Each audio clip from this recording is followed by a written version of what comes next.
Hello friends, आज हम लोग डिस्कस करने वाले हैं स्पेस लैटिस, यूनिट सेल और क्रिस्टल सिस्टम के बारे में, जिसे ब्रेविस लैटिस भी बोला जाता है।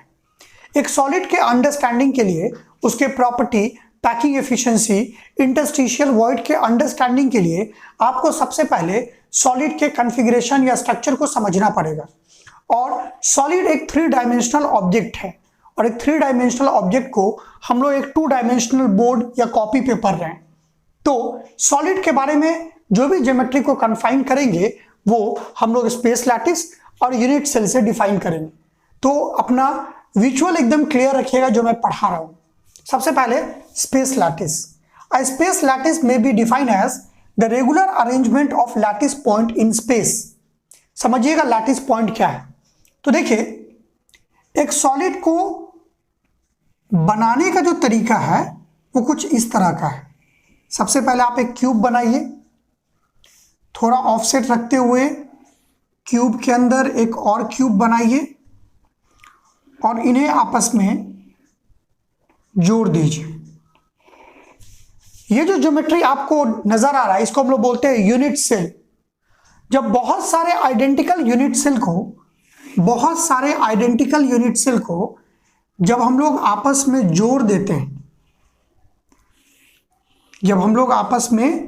जोड़ देते हैं, तब बनता है एक स्पेस लैटिस। ऐसे हजारों लाखों यूनिट सेल जब आपस में जुड़ते हैं तो बनता है स्पेस लैटिस। क्लियर है?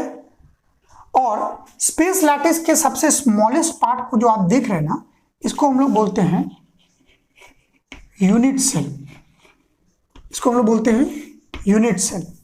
The smallest part of the space lattice is known as unit cell.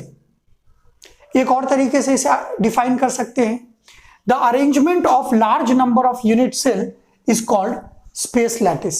ये भी इसका एक डेफिनेशन हो सकता है।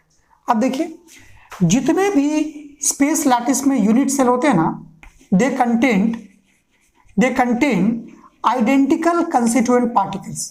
ये जो आप आइडेंटिकल स्फीयर देख रहे हैं ना बाबू, इसको हम लोग बोलते हैं constituent particles. These constituent particles may be atom, molecule और आयन। देखिए मैं आपको दिखा रहा हूं।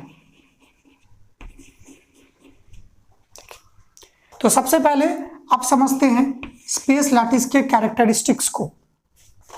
Each point in a crystal lattice, ये क्रिस्टल है, इसमें जो हर एक पॉइंट आप देख रहे हैं, हर एक point, these are called lattice point या लैटिस साइट। इन्हीं को हम लोग लैटिस पॉइंट या लैटिस साइट कहते हैं। Next point, each point in a crystal lattice represent constituent particle. ये जो हर एक पॉइंट आप देख रहे हैं ना, ये रिप्रेजेंट करता है कंस्टिट्यूएंट पार्टिकल को।